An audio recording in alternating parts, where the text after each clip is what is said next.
Charles Davis of Fox Sports. Have you been listening into this, sir?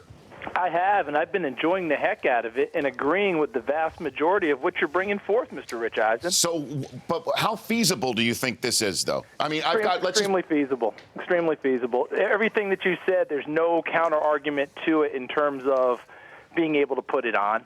People have used the counter-arguments for so long, as you well know.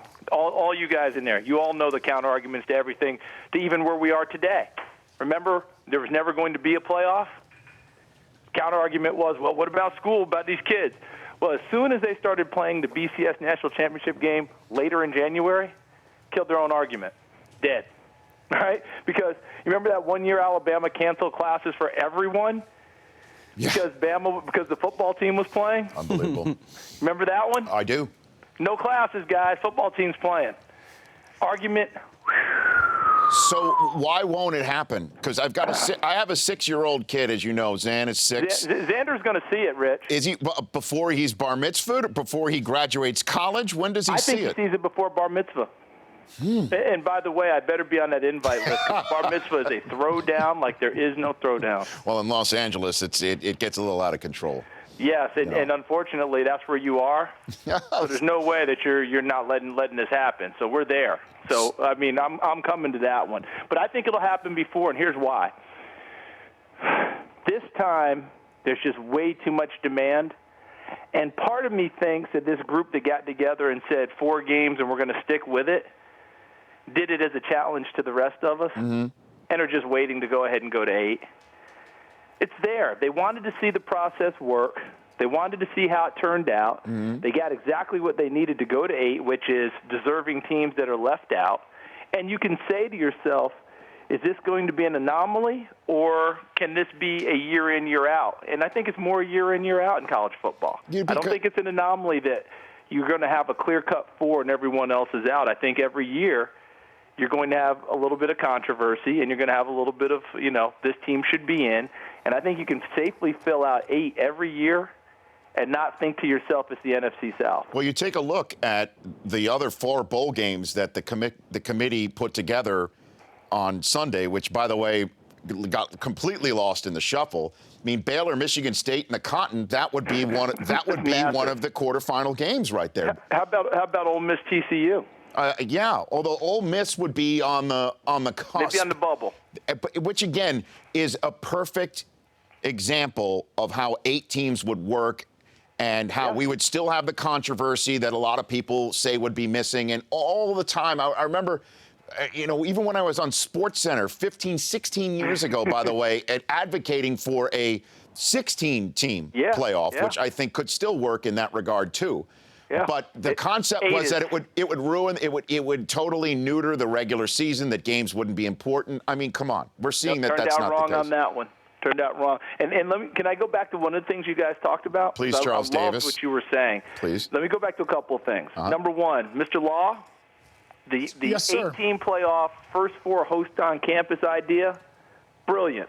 Thank you. Absolutely brilliant.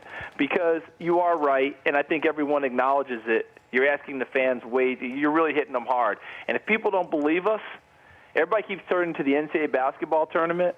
They went to the pod system because they couldn't get people in the stands. You guys know I work with Gus Johnson, one of the greatest callers ever in NCAA basketball history. Yes. He tells me all the time, he said, man, those early round games, you can hear every squeak, every dribble, every coach's expletive. He said, there's not packed houses like people think, and it's hard. You're asking fans a bunch. So I think first 4 on campus is a brilliant, brilliant idea. And, boy, you talk about something extra to play for. To try and get a home field in the first round, I think that's absolutely fantastic. And second thing is the Arizona-Oregon game this year. Yes. If Arizona had won, you talk about a major tester for the committee. Because then you're saying, because they told us before we began, the 4 best, not just the 4 most deserving. Well, if Arizona had won, that means they would have beaten Oregon. Now, I know the first time wasn't playoff committee poll, but that's what everyone used going in. They were number 2 in the country.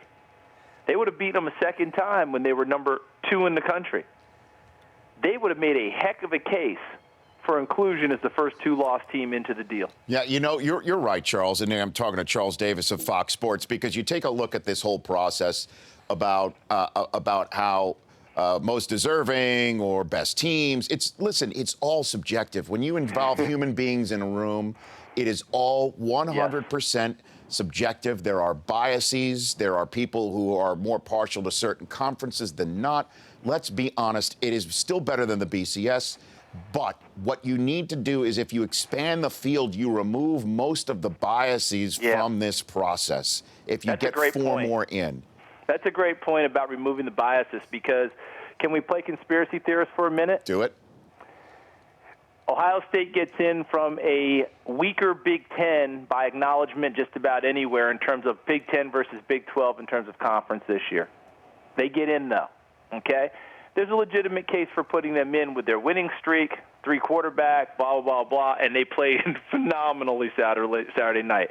So I don't have as much of an issue with that. But if I'm a conspiracy theorist and I'm sitting here with my Big 12s that are not in, and you think about the committee makeup, let's be honest about it. As that thing began, we all thought if there were going to be tiebreakers, where would the committee turn in the room? They would turn to the coaches, wouldn't they? Hey, coach, who's better? We're trying to break this tie. Coaches, who's better? Right. Who are the top 2 coaches sitting in that room? Alvarez and Tom Osborne. And Tom Osborne. What conference? Big Ten. Okay. Just saying, if you want to be a theorist, you've got something that you can turn to. Now, I don't believe that's really all that goes into that. I mean, that's too simplistic, and I'm attacking people, and that's not what I'm saying at all. I'm just saying your point about opening it up to 8 and removing some of those biases, you don't have an issue now if you're at 8, do you? I love it. Listen, Oliver Stone, I appreciate your thoughts and also for calling in. We're going to chat further on down the line, if that's okay with you, Charles. Look forward to it. You guys take care of yourselves. You bet. That's Charles Davis of Fox Sports, the one and only. The Rich Eisen Show, weekdays at noon Eastern. On Audience.